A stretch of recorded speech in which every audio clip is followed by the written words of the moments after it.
Oh, hey, that was more. We're live. Calling Chris Collingwood Fire. Anderson in jolly old England, London Yeah, town, for the second week running. This is amazing. And Collingwood Fire in Chicago. Chicago, my kind of Wow. town. Great to be here and Also, welcome everybody to History Happy Hour, yeah. brought to you with the help of Stephen Ambrose Historical Tours. And whether you're watching live, whether you're watching on replay, or listening on our podcast, thank you for joining us each week for a cocktail and a chance to talk about history. And today we'll be talking about Admiral Nimitz, a Pacific commander in World War II. And Chris, I want you to thank today. You do the thanking. I want to thank all of our Patreon subscribers for making this all possible and for finally evening out the rows. So we're now Especially in our top symmetry. shelf patrons That's right. who many of whom have hats on the way, but not all of whom have sent me an address for their hats. So Well, yeah, maybe they don't like the color I choices. did mail off 12 hats yesterday. So Now I just like to say we've equaled up the columns there, but I'm a really big fan of smaller fonts. So if you haven't, it's that Christmas time of year. yeah. And listen, everybody, tell us, Chris, you tell me who's out there, and everybody who's out there, you tell us what you're drinking, man. We want to know. Doreen is back from the stage, so I'm happy to see her again. And Lynn Kennedy, Thomas Benner, Doug Fantastic. McCord, Stephen Kraft, and Buff Civil War. Xavier seems to be alternating between us and the World Cup, so I don't know how much Oh of his yeah, attention we're going to get today. And but who anyway, is that? Chris, we have a great guest today, Craig Symonds. So we should you give me the cue so I can get to the open and we can get to the good stuff.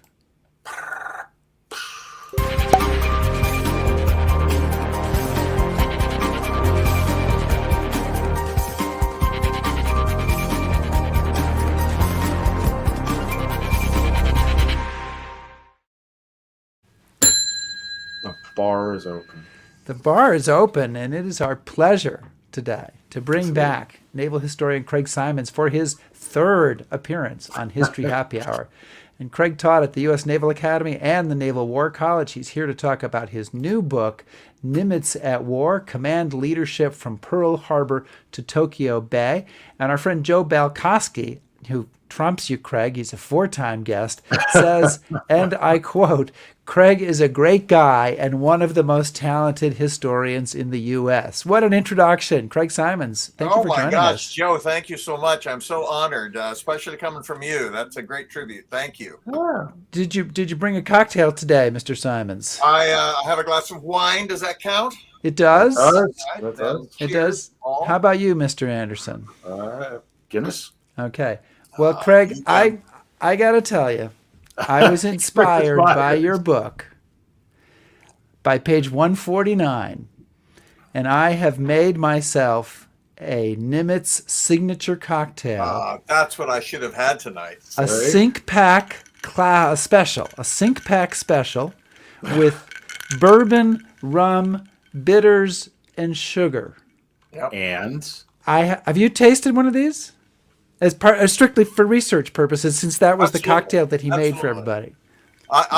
I have tried it several times with similar results each time, and I marvel at the fact that Admiral Nimitz not only often had one of these before dinner, he occasionally had two.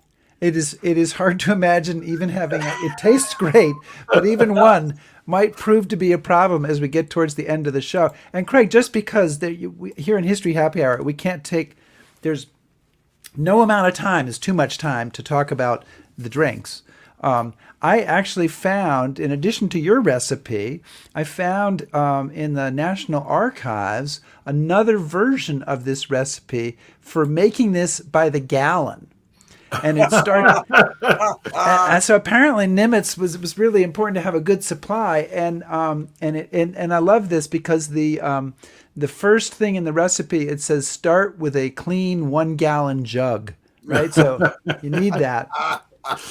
But the interesting thing, Craig, and now we're going to see how far you've really plumbed this area, is Right. I found that in the Best Truman papers.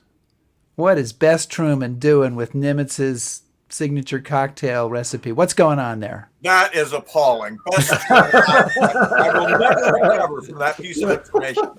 Oh my God.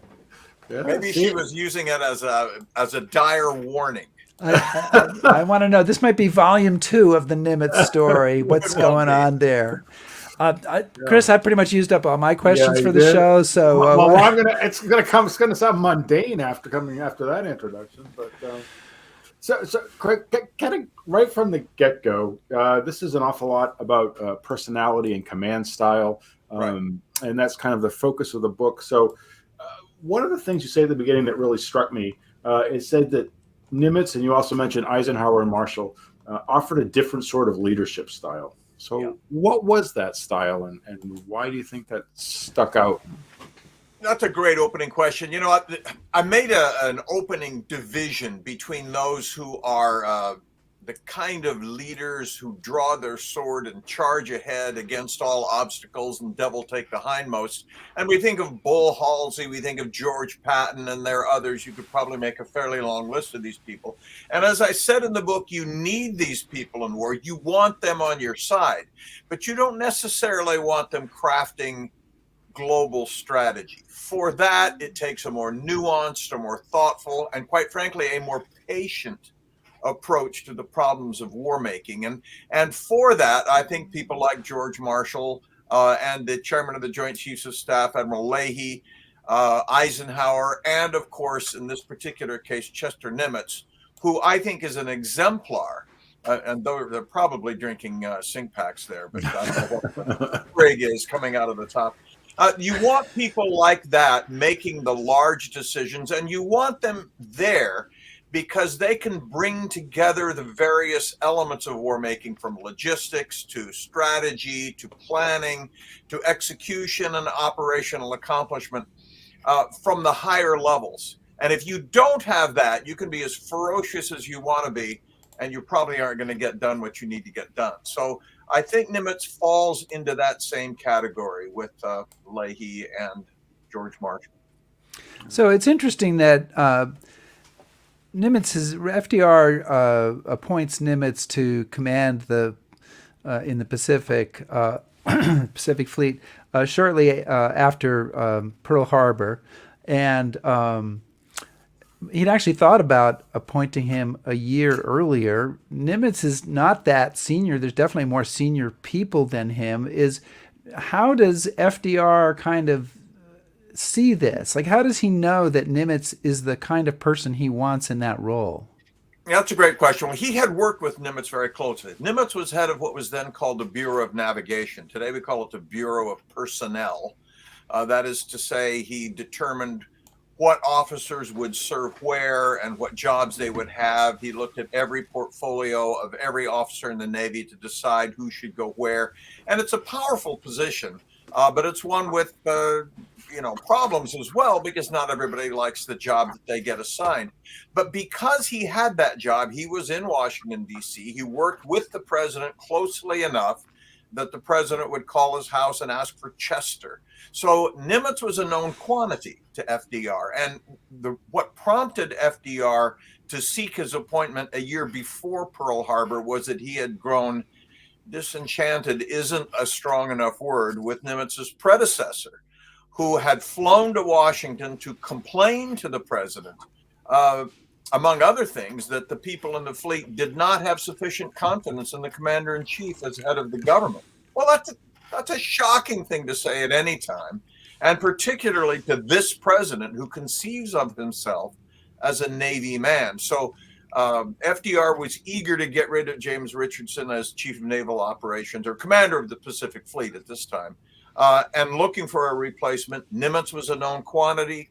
He felt he was somebody he could rely upon. He'd had the job for a good length of time, and FDR felt it was a safe appointment. But when he broached it to Admiral Nimitz, Nimitz said, essentially, no, sir. No, thank you, sir. Nimitz believed, and I think rightly so, that the antipathy of those 52 admirals who were senior to him would have been so great that it would have been hard for them to accept him as Pacific Fleet commander, that it was too soon to make that move. And so FDR backed away. And of course, the long-term ramifications of this are enormous, because instead FDR appoints husband Kimmel, who is the officer in command at Pearl Harbor when the Japanese attack on 7 December and is therefore shelved for the rest of the war. Had Nimitz been there, it's possible to argue, oh, well, he would have been more proactive in preventing that attack, possibly. But he might well have been victimized by it, just as Kimmel was, and shelved, and that would have been a tremendous loss to the American side in this conflict. So, Craig, one of the things, I mean, one of those fly-on-the-wall moments that I've always thought would have been amazing to be witness to is when Nimitz comes to take command. He arrives in Pearl Harbor. The remains of the Pacific Fleet are still smoking.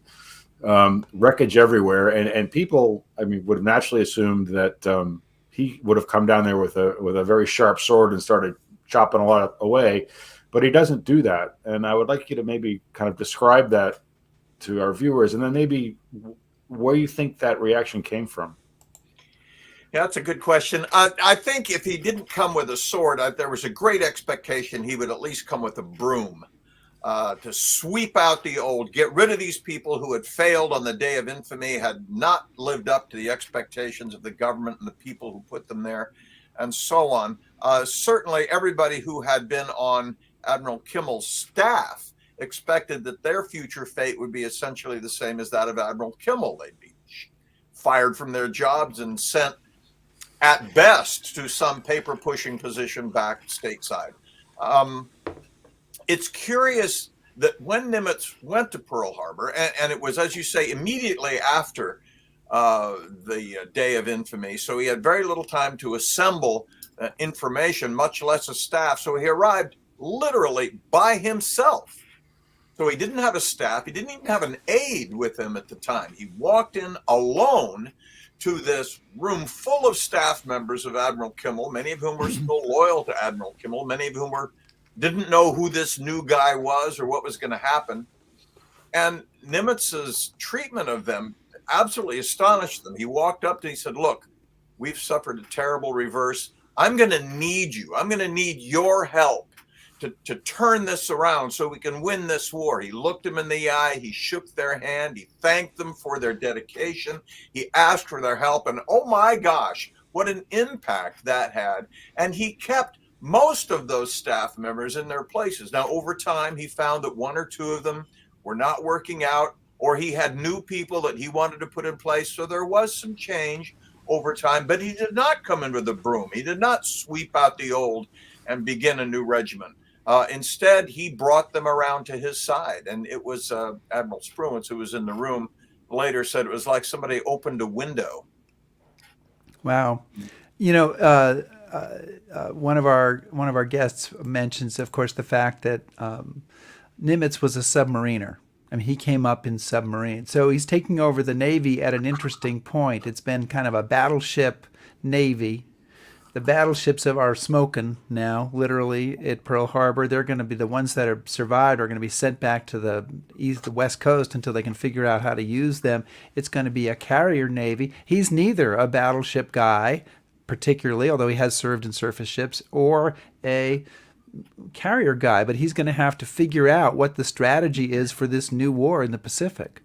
Yeah, that's mostly true. I will suggest that I think there's been a sensitivity that's a little bit misplaced, that somehow everybody thought the battleships were still the most important vessel until December 7th. And then all of a sudden we thought, oh my gosh, no, look, it's the aircraft carrier. That was a more nuanced and long-term change. People understood, Navy people understood well before December 7, 1941, that the aircraft carrier, with its much longer reach, was going to be the dominant war vessel of the next conflict. That was not a stunning surprise. It is true that it was hard after that to figure out, what are we going to do now with these castles of steel, as Winston Churchill called them, now that it's clear carriers are the dominant vessel. Battleships are too slow to keep up with the carriers. Carriers go at 33 knots. Battleships top out at about 21, 22 knots. If you slow the carrier down to stay with the battleship, that just makes everybody more vulnerable. So what are they going to be for? And of course, there's great pressure to use them. They were very expensive. They were considered the backbone of the fleet for such a long time. It turns out later in the war that they're great for gunfire, naval gunfire support against the shore. And of course, there's a new generation of fast battleships that emerge in 1943 that can keep up with the carriers. But that said, you're right. I mean, Nimitz finds himself an old submarine hand who had commanded a battleship division, but did not wear the wings of an aviator. And there were a lot of people in the Navy, most of them aviators, who didn't think it was right that either a submarine guy or a battleship guy should be in charge of a Navy where carriers were the principal striking arm. And there was a lot of tension between the aviator community, known as brown shoes, and the surface warfare community, known as black shoes, about who should be in charge. And that's one reason why Nimitz's temperament was so important to his command, because he had to bring all these people together on the same side so that they could all work cooperatively to get the job done. So Craig, as you just touched on kind of the changing nature of naval warfare and what these new ships were going to be like, what sort of decisions is Nimitz making really early in this war that are going to kind of have far-reaching consequences? I mean, how far ahead is he thinking at this point? Well, here's a couple of things he knows. Number one, he knows that the overall strategic principle for this war, decided on at levels above his pay grade, is Germany first. The United States and its British allies are going to focus on the defeat of Germany first. It's the most dangerous. It's the one with the highest GDP, gross domestic product. It's already conquered most of Europe and is halfway to Moscow. So it's pretty clear that a lot of the resources on the mobilization are going to go to Europe. That's one problem he's got. Number two, although there was a 1940 Naval Expansion Act, the Vincent Trammell Act, that would more than double the size of the Navy by 1943, those vessels wouldn't become available until midsummer, let's say, of 1943. So his job is to hang on during that first year, maybe even year and a half, not give up anymore if he can avoid it, but he's not expected to go on the offensive. He's to hold what he's got, protect Hawaii, maintain the sea lines of communication with Australia, so that when those new ships become available, he can launch an offensive. On the other hand, his boss, Ernest J. King, the Chief of Naval Operations, and Cominch, is eager, let's say, for a Pacific offensive. Keep the Japanese back on their heels to make sure the Japanese don't get too comfortable in establishing their defensive perimeter, and to make sure that the army in Europe doesn't gobble up all the resources. So King is pushing him to do something, to be proactive, while at the same time the assets he has available are very limited, and the overall strategic plan is to defeat Germany first. And here again, it's one of those places where Nimitz has to balance and judge and manage these conflicting pressures from various sides. Well, one of the early battles and pivotal battles and great moments in the Pacific is the Battle of Midway, when the U.S. is definitely outgunned by the Japanese, because we've got 2 3/4 carriers, with the Yorktown is sort of barely functioning after the Battle of Coral Sea, and the Japanese have 4, 5, 6, 7, 8. I'm not sure how many. But Nimitz does not command the force that fights at the Battle of Midway. That's Admiral Raymond Spruance, who's a fantastically interesting person on his own.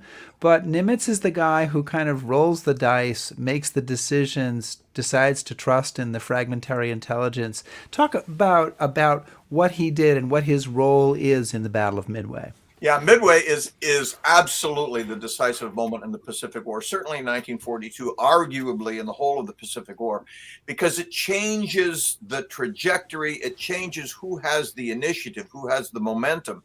Up until June 4th of 1942, it was the Japanese who decided where the battle would be, what resources would be applied, and we reacted to that. After June 4th, 1942, that's completely reversed. The United States and its allies decide where the next battle will be fought.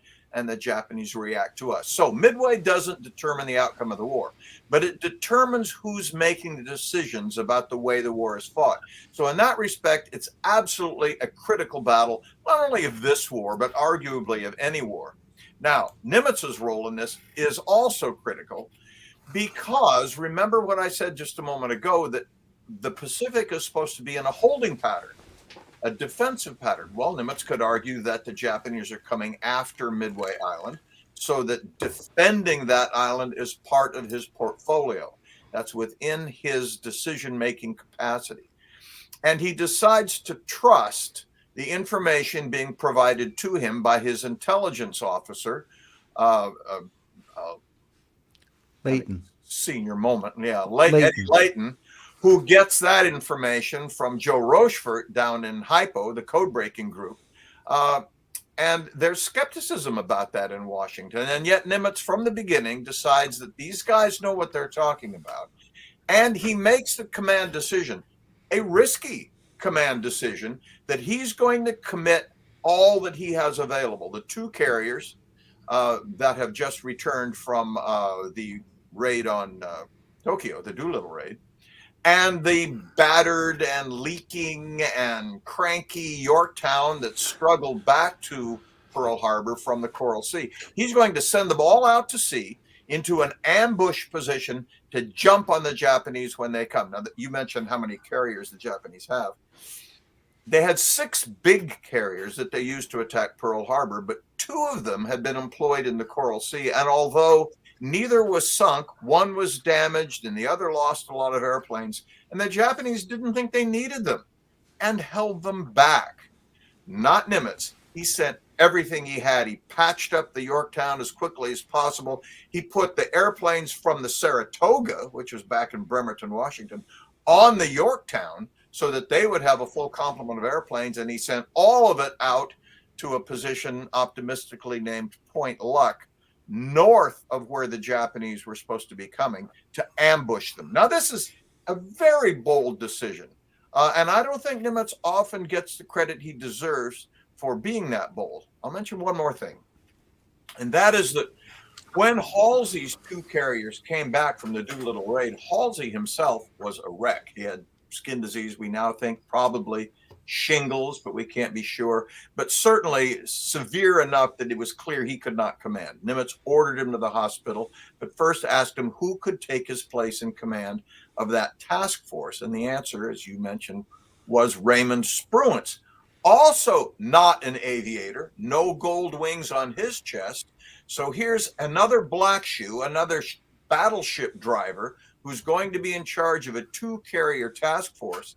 And he's not even the senior officer in command. The senior officer in the Battle of Midway for the United States was actually Frank Jack Fletcher, another battleship driver who didn't have wings on his chest. So this increases the risk component. I mean, Nimitz could have said, oh, gee, I have no senior aviator admirals. I have a crippled carrier. I'm outnumbered 2 to 1. I'm not going to do it. He does not do that. He instead takes the bold option and sends those carriers out there. And, well, as we all know, it worked out pretty well.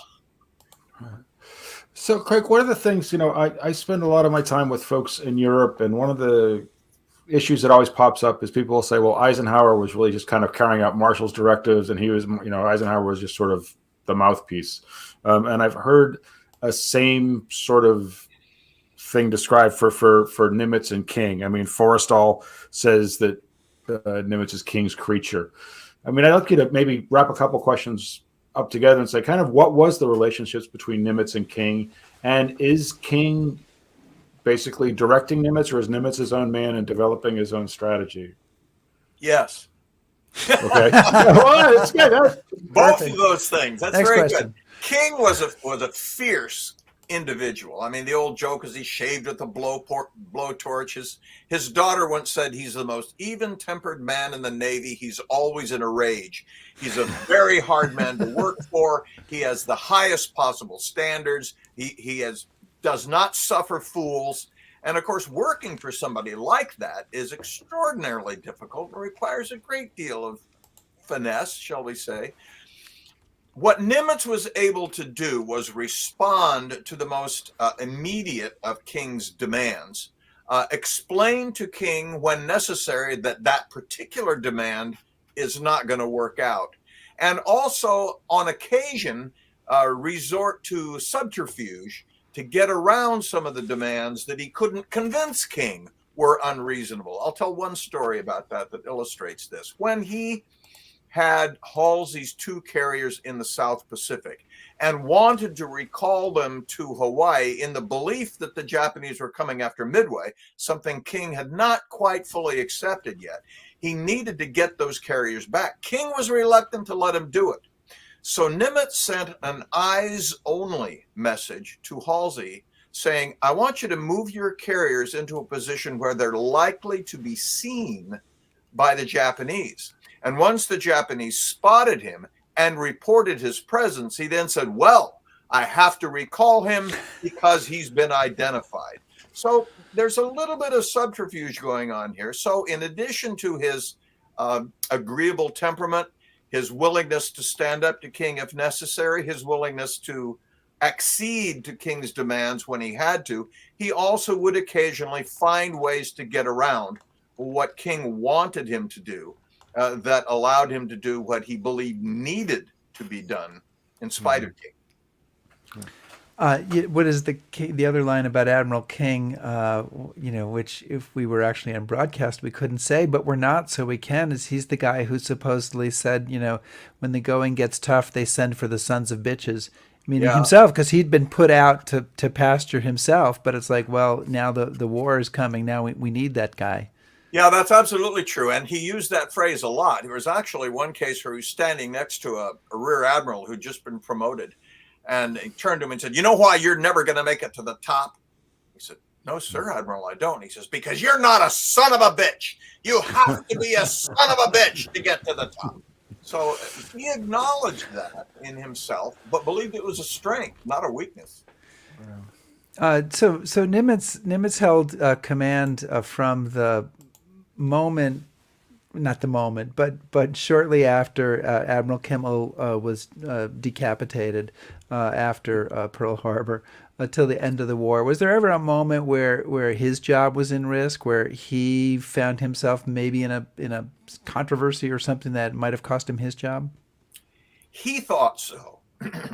I'm not sure he was correct in this. He believed that Secretary of the Navy Frank Knox, who had told him when he got ready to go out to Pearl Harbor that he was the savior of the country and all this business, within a few months thought that Knox had become disappointed in him. In a private letter to his wife, he said, I'll be lucky to last 6 months. This was in response, by the way, to a letter she had written to him saying, I had lunch with the wife, Secretary Knox, yesterday.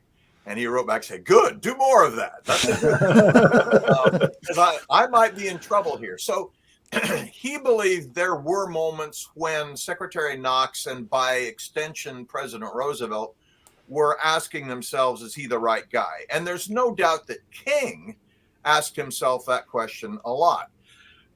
Excuse me. King believed that Nimitz that he wasn't a son of a bitch, that he wouldn't discard officers quickly enough who proved that they just couldn't handle it or weren't sufficiently aggressive. He wasn't mean enough that he would have empathy or sympathy for his subordinates, and war was no place for empathy. You got the job done or you got out. Well, that's not Nimitz, and he did have empathy for his subordinates, and perhaps the most famous case is of Robert Lee Gormley, who commanded the South Pacific, who was, by the way, King's choice for that job. But King became disillusioned very early on and really thought Nimitz ought to let him go. Nimitz kind of helped him out, sent him support, backed him up, gave him a boost, but finally decided, yeah, he's over his head. And not just because he doesn't have the capability, but because he's suffering physically. He had abscessed teeth, something Nimitz knew a lot about, having teeth problems, and was in such pain that Nimitz really feared he would have a nervous breakdown. So he relieved him, replaced him with Halsey, and that's the kind of thing that King thought, well, that should have been done months ago. So his superiors did occasionally have questions about him, but in my personal opinion, I don't think he was ever seriously in jeopardy of being dismissed. Craig, one of the things that there was a statistic that you gave in the book that really struck me, and I wanted to use it as the basis of my next question. You say that when Nimitz takes command in 1941, his staff, or the staff he creates immediately, is 24 men. Yeah. By 1943, his staff is 245 men. Correct. What does that say about the nature of this war and the demands of this war in the Pacific, that you have that much of an increase so rapidly? Yeah, I mean, you could actually turn that around and say, let me explain to you what this war did with the pre-war Navy to the wartime Navy. And that probably illuminates it or illustrates it as clearly as anything does. The pre-war Navy could get a staff of 24 was pretty robust, pretty substantial in 1940. By 1942, with the pending Central Pacific Drive on the table and all that's going on and dealing with the Army and the Marine Corps and the Army Air Forces and all this other, and not to mention logistics, which we haven't even mentioned yet, which was enormous in the biggest theater of the war, you needed people who were in charge of all of those things. Nimitz didn't like it. Nimitz was frustrated by the fact that all of these people kept showing up at his headquarters as his new logistics third assistant for oil delivery and the new personnel chief responsible for Marine Corps second lieutenants, and all these people were showing up. He used to be able to sit down at one table with his entire staff and have a conversation. Well, by the end of 1942, and certainly by 1943, that's out the window. Hundreds of individuals were on his staff, some of whom he didn't even know by name. And that frustrated the hell out of him. But it was the nature of the war. And Eisenhower's staff in England was bigger than that. Yeah. But, I mean, along the same lines, there is an enormous expansion of the U.S. Navy. I think at one point during the Battle of Guadalcanal, if I remember this correctly from your book, in 1942, the U.S. has one operating carrier. They have other carriers, but they're not able to operate at that point. And 2 years or so later, 26 months or so later, Nimitz can afford to send 17 carriers, 17 aircraft carriers on a raid of Tokyo in early 1945, which isn't even part of the invasions of the islands and all that stuff. So I mean, what struck me is that his job changes remarkably over 2 or 3 years. I mean, as did Eisenhower's, as did Marshall's, but it's a kind of extraordinary. No, it's absolutely true. And what it underscores for me is the absolute stupidity and blindness of the Japanese warlords who said, oh, well, we can knock the American fleet out for 6 months, solidify our defensive perimeter, and they won't have the wherewithal to come back and take it back. So we'll win this war. Yamamoto tried to tell him, I've been in the United States. I've seen the United States. I've seen the way Henry Ford builds cars. I've seen the oil wells at the Spindletop oil fields in Texas. You can't beat these guys. Well, yes, we can. No, it's true that the most striking aspect of American victory, particularly in the Pacific War, but arguably in World War II at large, is the American ability to produce the instruments of war at unimaginable levels. In fact, in September of 1945, when the war ended, the United States had on the books 99 aircraft carriers. Now, some of those they're not all full size. Carriers and light carriers, yes, I know they're not all the big deck carriers. They're not all SS-class carriers, but 99 aircraft carriers. Just saying that in 1941, they'd have locked you up. Yeah. Well, but it's also, if you can forgive me a follow up here, one of the things that was, and maybe you can, and maybe you can't. Maybe you can't, but it's going to happen. I understand that, but it's going to happen either way. One of the things that's interesting is that the first part of that, not the 99 characters, but the carriers, but the first half a dozen or so, come from the Two Ocean Navy Act of 1940, which you mentioned briefly, but you talk about a little bit in the book. Yeah. And what was interesting to me is that you talked about the myth about that everybody didn't think that it was going to just be a battleship war, but there's another myth, which is until December 7th, 1941, we are not preparing in any way for the war, and suddenly we have to go over to a war economy. This is 2 years before, or a year and a half before December 7th. We got a double or more the size of the Navy. This is a serious case of looking into the future and going, yeah, this is what the crystal ball says. We got to prepare for war. And who is the person who's doing that? Who is the farseer there? Franklin Delano Roosevelt is the I've heard guy. of him. Yeah. I mean, and I would ally with him. Carl Vinson, who's head of the Navy Committee in the House. In the House. Yeah. They, I think, appreciated, and the trigger that did it was the fall of France. I mean, up until June of 1940, it was possible to say this war won't touch us.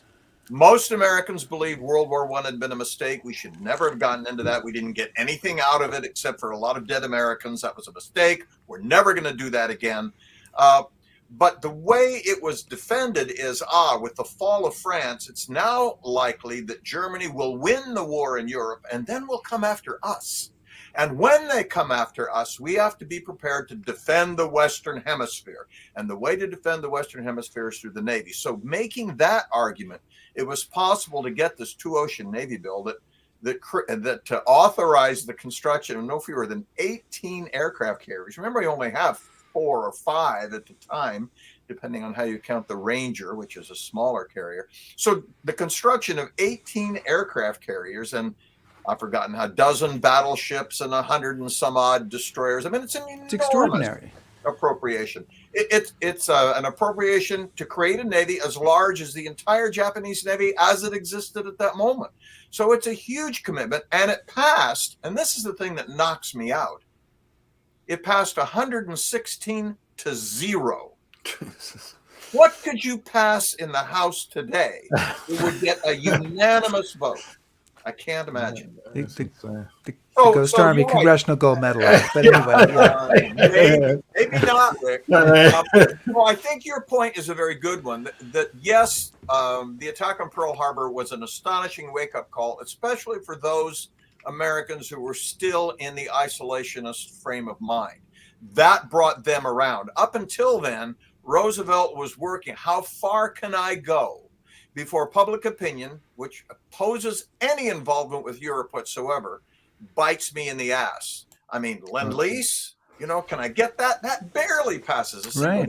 The Conscription Act. The extension of the draft, one vote, I think.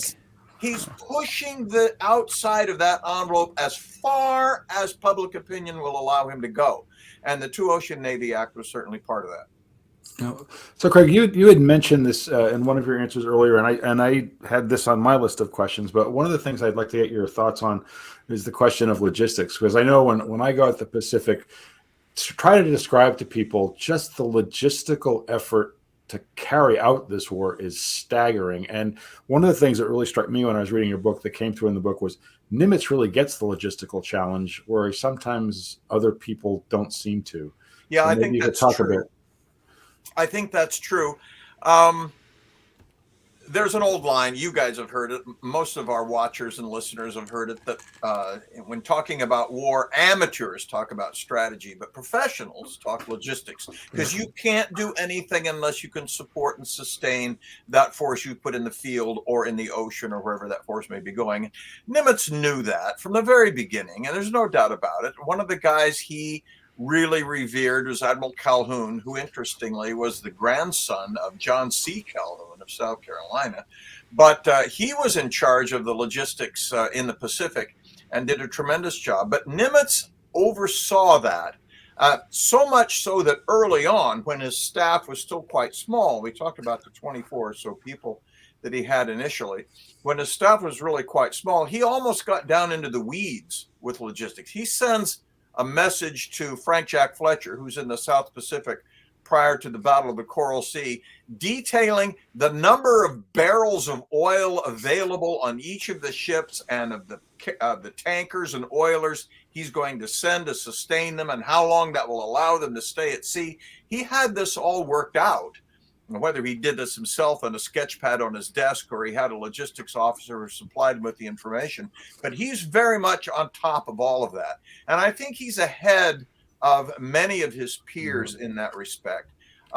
The thing to keep in mind about both theaters is that, yes, logistics are critical. You can get across the English Channel on D-Day, but if you can't supply them and feed them and provide them with the oil, the fuel, the tanks, the jeeps, the planes to keep going, that's a complete waste of effort and energy. But the Pacific times 3. The Pacific is enormous. The distances are almost unimaginable. It's almost 4,000 miles to California, another 4,000 miles to Tokyo. The distances are mind-boggling. In fact, here's one that I like to cite. People often look at me quizzically, thinking I'm making this up, but you can look it up, as they say. And that is that if you took all of the land masses on the planet, all of the continents and all of the islands, all the land masses in the continent, they would all fit inside the Pacific Ocean with room to spare. The Pacific is enormous. So sustaining Hawaii is bad enough. You have to bring, there's no oil in Hawaii. It all has to come from California. And so does everything else. And then from Hawaii, it all has to get to Guadalcanal or Tarawa or Kwajalein or Iwo Jima or wherever it has to go from there. And not only do you need the tankers to do it, you need the escorts to support the tanker and so on. It's just an enormous and you lay this out. You have to prepare the waves of these convoys. They're going to have to come to support you. So you're sailing. It's going to take you 3 weeks to get there. So weeks before the invasion lands, you're sending the convoys that are sending support that are going to come 3 weeks or a month later. Right. It's a pipeline. And at any given moment, there are several of those convoys at sea because one go, a week later, another goes. The first one is still at sea. A week after that, the next one goes. The first two are all still at sea. So it is, pipeline, I think, is an appropriate term. Not literally, of course, but it's a continual flow of material and equipment to the front. I can go, Chris, or you Well, can go. it's your turn, right? It is kind of my turn, but I didn't. Well, I always, I defer to the senior historian. Oh, He is the senior historian of Stephen Ambrose. yeah, that $5 will get me a cup of coffee. Yeah, Craig, can I talk to you about your research a little bit, and a particular part of your research that I found quite interesting. You relied heavily on something called the Gray Book. And the Gray Book is basically a collection of Nimitz documents, orders, etc., of about 4,000 pages.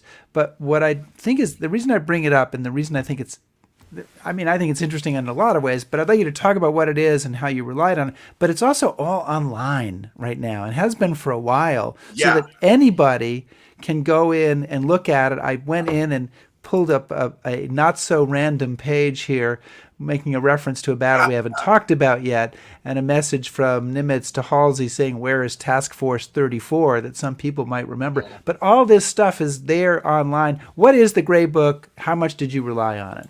Oh, thank you. The Gray Book, and why it's gray, I don't know. It's bound in navy blue. I guess the original binding must have been gray. There are 8 volumes, each volume of which has between 800 and 1,000 pages. So saying it's 4,000 is underestimating the size of this thing. Volume 8 in particular focuses on the Battle of Midway, but mostly it's chronological. So you can start out with volume 1 and go all the way through volume 7, and you get what you just showed there. The original copies of the messages, these are naval messages. Sink Pack, in this case, refers, of course, to Commander-in-Chief Pacific Fleet, that's Nimitz. To Com Third Fleet, that's Halsey, Commander of the Third Fleet. Info, Cominch, that's King. And Commander Task Force 77, that's Kincaid. So they're getting information copies of this message. And you can see that it's by date. You see the date of the month in the left-hand column, and then the time. But notice at the top of the page it says GCT, Greenwich time. So, of course, this is not when it's being sent in Hawaii or when it's being received in the area of the Philippines. This is, they're using that 24-hour clock out of Greenwich to cite these. And a lot of historians have looked at these date time signatures and thought, oh, that's when it was set. No, careful.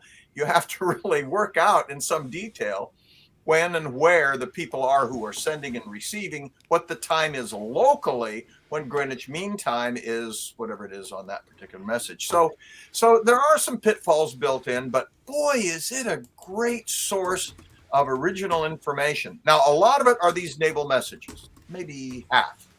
The other half are something that were called daily summaries that were kept by staff officers at Nimitz's headquarters. Every day, Nimitz held a staff meeting at 9 o'clock in the morning, and based partly on the staff meeting and partly on things that happened, the senior staff officer assigned to this duty would write up everything that happened that day. What we talked about, what we said, what we decided, what we're worried about. So it not only gives you what these naval messages said to each other, from King to Nimitz to Halsey and everybody else, but also what was taking place in the staff while they talked about it. And they're not all sequential, so you have to be jumping back and forth all the time to put the pieces together. But boy, what a blessing to have this material. Now, when I first started using it, I had to use the originals, which are in bound volumes in the Naval History and Heritage Command in the Washington Navy Yard. But since then, they have, as you noted, been put first on a CD. Here it is. A CD? Book. Boy, do I not let this get out of my sight. What is a CD? What compact disc of some? Where do you play that? And now, as you point out, actually online and available to everybody who's listening to this. Yes, and for you watching us live or watching on YouTube, we just put the link up so you can see, you can find it, you can go in and search, and to your heart's delight to get your own experience with the primary source material. So, Craig, one of the other things that I kind of like to get your take on is, of course, as the war in the Pacific continues and it grows and it expands, as we've talked about, Nimitz finds himself doing things that I'm sure most naval officers really hadn't imagined. He's overseeing massive land operations. I mean, he's overseeing, corps and armies, which is not something you're usually taught about, I would imagine, at Annapolis. Yeah. How would you assess him as a ground commander? Well, we occasionally talk about armies at Annapolis. Usually comes with the word beat. I left you that softball. Thank you. I appreciate it. Keep in mind, Nimitz is SINCPAC Fleet. He's the commander-in-chief of the Pacific Fleet, but he's also SINCPOA, commander-in-chief, Pacific Ocean Area. That means he commands everything. The fleet, the Army, the Marines, the airplanes, everything in that theater is under his command. So Army generals within his theater report to him. Marine Corps generals report to him. Obviously, Navy admirals report to him. So he's like Eisenhower in Europe, commanding not just Navy forces, not just American Navy forces, but the naval forces of every Allied service and the Army forces of every Allied service. And yes, that's not something he's had to do before, but it's not something anybody's had to do before. And there's objection to this. We have not mentioned my good friend Douglas MacArthur, who commands the Southwest Pacific area. He too is commander-in-chief, it's his title, but he's commander-in-chief of only about a third of maybe less than that, about a quarter of the Pacific Ocean area. The area includes Australia, New Guinea, Borneo, and the Philippines, but all the rest, all that water area. I love this photo that you put up, by the way. If I had a caption, the caption would be, "Look, Douglas, here's where Japan is." That's Douglas MacArthur on the left. It's the only photo of Douglas MacArthur in the audience, not speaking, as far as I can tell. By the way, he hated this photograph because it shows his bald spot. You notice that comb over on the top. He absolutely despised this, wanted to make sure no one ever saw it. Too late. Sorry, Douglas. But why do we start with this question? Well, basically, about Nimitz as a ground forces commander. Oh, yeah, as a ground force commander. Well, obviously, the Marines from the beginning had been under his command, and that's something he was relatively used to. The idea of putting Marines ashore in Guadalcanal, for example, they were under his command. indirectly through the Southern Pacific Command, Gormley, who we replaced with Halsey. We talked about that. But also the Army. And keep in mind, there were 5 times as many Army soldiers in the Pacific War as there were Marines. Right. Marines have a very good PR program going. You know, we think there are only Marines in the Pacific. And they were often at the tip of the spear and did a lot of the hard work, no question about it. But there were lots of Army forces there, many of them under the command of Douglas MacArthur, but some of them under the command of Chester Nimitz. And so there were also British and Australian and New Zealand soldiers, some of whom were under Nimitz's command as well. You called Peleliu, the invasion of Peleliu, in, I think it's the fall of 1944, Nimitz's biggest mistake. So right. Can you briefly, and I know it's hard to be brief on that, but can you briefly explain what Peleliu is and why is it a mistake? Yeah. What does Nimitz do wrong here? I can't resist, before I answer that question, of making a comment about the fact that I've always referred to the landing at Tarawa as Tarawa, and I heard somebody else call it Tarawa. And I thought, what? Really? So I looked it up, and Tarawa is actually the correct pronunciation for that linguistic group. But Marines have called it Tarawa for 75 years, so it's Tarawa to me. Similarly, Peleliu is the word the Marines use to describe that island, but you're probably right that Peleliu is probably the correct pronunciation. In any case, I'm not claiming. Yeah, go ahead. Peleliu or Peleliu was an island in the Palau group, and Nimitz had promised MacArthur that he would neutralize its airfield to protect his right flank as MacArthur moved into the Philippines, and felt he had an obligation to live up to that. He didn't want to give Douglas MacArthur any reason to say the Navy let me down. So when news came that they were going to accelerate the timetable for the invasion of the Philippines and land at Leyte rather than Mindanao, and that Peleliu could be bypassed, Nimitz considered briefly doing that, calling off the invasion. But 2 things. One, the invasion force was already at sea. The UDT SEALs had already been on the beach, clearing it of obstacles. Calling it back at literally the last moment would have been like, I don't know, putting the toothpaste back in the tube. It would have been a very hard thing to do administratively and logistically. And then secondly, he wondered whether MacArthur would complain about that subsequently, that Nimitz had not lived up to his promise to support him. And so he let that operation go ahead, even though he might have recalled it. He knew pretty quickly that that had been a mistake, because the airfield on Peleliu held very few Japanese airplanes. It would not have been able to interfere with MacArthur's landing. And the Japanese on Peleliu adopted this was the first of the various circumstances where, instead of launching these suicidal bonsai charges, they hunkered down into a series of caves and tunnels and defied the Marines to come and get them. So Peleliu turned out to be a terrible, time-consuming, bloody slog, so much so that the Army had to come in the 81st Division and relieve the Marines, who had suffered so many casualties they were barely battle-worthy at that point. And then the Army, using the much slower, more deliberate approach, probably appropriate to those circumstances, managed to gain control of Peleliu. But it was a tough slog, and clearly not worth the cost that it had taken to both the Marines and to the Army. So Craig, I think since we're running out of time, we want to ask you these big, weighty questions that you won't have time to get into in great detail. But one of the great debates coming out on the war, and it does touch on our good friend Douglas MacArthur, and if Rick could put up that picture again. Oh, of course. Yeah. You have the great debate about the best way to kind of come to grips with Japan and end the war, and there's the Central Pacific Drive versus whatever it is that MacArthur's doing. And I kind of like your take on that controversy and who was right. Yeah, who was right? Well, we won the war, so I guess it worked out.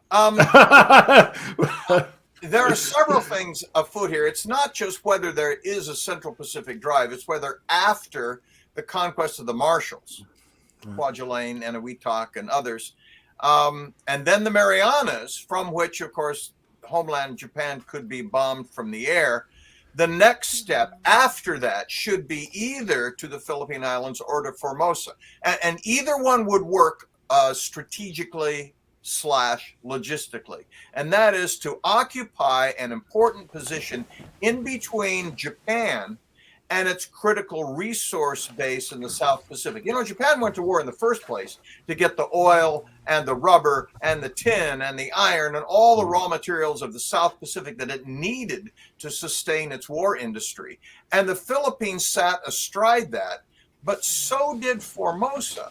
And Ernie King and the Navy, and King in particular, wanted to go to Formosa for two reasons. Number one, it would interfere with that trade, so would the Philippines. But Formosa would also allow the United States to cooperate more effectively with the Chinese on the mainland.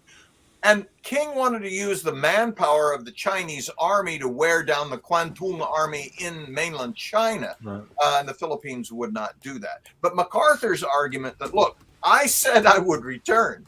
I meant it, and I'm going to do it. And nobody in Asia would ever trust the United States again if, having said that, we did not do it. And that's the argument that won the day. Now, I think King was right in this respect, that taking the Philippines, there are 1,000 islands in the Philippines. You had to take all of them. That took the rest of the war. When Japan surrendered, that battle was still going on. Right. On the other hand, the occupation of Formosa would have been a lot tougher than King suspected, and the Philippines would be on the left flank of any forces going into Formosa. So there's an argument on each side. Oh, well answered.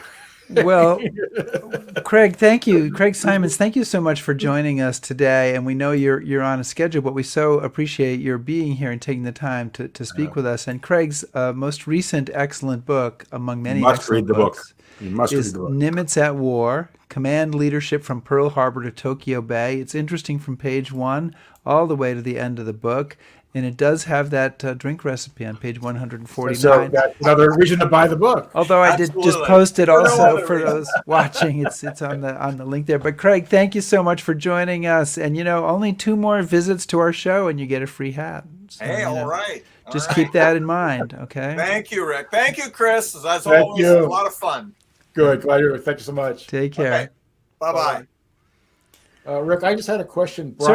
Brian actually posted, and he wanted to know about the recipe for the drink. I did actually just post it up. But he didn't specify whether he wanted just like the individual drink or the gallon size. Oh, the gallon one. Yeah, so I can do the gallon version too. I have that capability. So here is the gallon the gallon version. You have to have a clean gallon jug though. Okay? So I want to be very, because all that liquor was not going to kill whatever bacteria. Be very clear about that. Right. This is as many drink recipes as we've ever posted in History Happy Hour, but darn it, we're here doing the job that people want us to do. And I hope that all came through and came out there.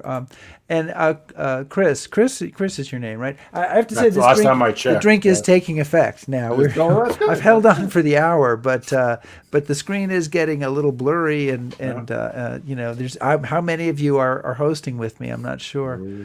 Yeah. So, Chris, next week we're going to go back to the Revolution, and we're going to talk about the American War of Independence. The American War of Independence, the glorious cause. Yes. We're going to talk about Hessians. We're going to talk to Frederica Baer, who's written a really very well-regarded study of German soldiers taking part in the Revolution, primarily on the British side. So really looking forward to that, because I think it's an area, and Hessians is a word that gets used to describe many people who are not actually Hessian, who are from various places in Germany. And they were not exactly, people always say they're mercenaries. Many of the individual soldiers were not mercenaries. They were lent out by their country, but they were soldiers, like any soldiers. So it's an interesting topic, and I think one that's underserved a little bit, and I'm excited to be to talking to her and doing that. Well, it's going to be interesting because I'm actually going to be, the studio will be in New Orleans next week, so I'm going to have to adjust to the time zone difference, and you're going to be in New Orleans. Maybe I should come down and see you there. I don't know. I think the Sazerac might be the drink of choice then for the history. That would be. We could do a history happy hour in person. 5. There we go. That would be a new. History happy hour on Bourbon Street, baby. I like it. I like it. We'll start with the preloading about an hour before the actual show begins, and go from there. Beads for all of our guests. Woo! Okay. And listen, a reminder to everybody that all our programs are archived on YouTube, and that you can also listen to episodes now in the History Happy Hour podcast stream, available on Apple, Spotify, Stitcher, Pocket Cast, Pocket, elsewhere. And don't forget, we also have plenty of hats left. If any. And we do. But you have to get a hat. Well, I was kind of. What do you have to do to get a hat, Chris? You need to buy us a coffee. No.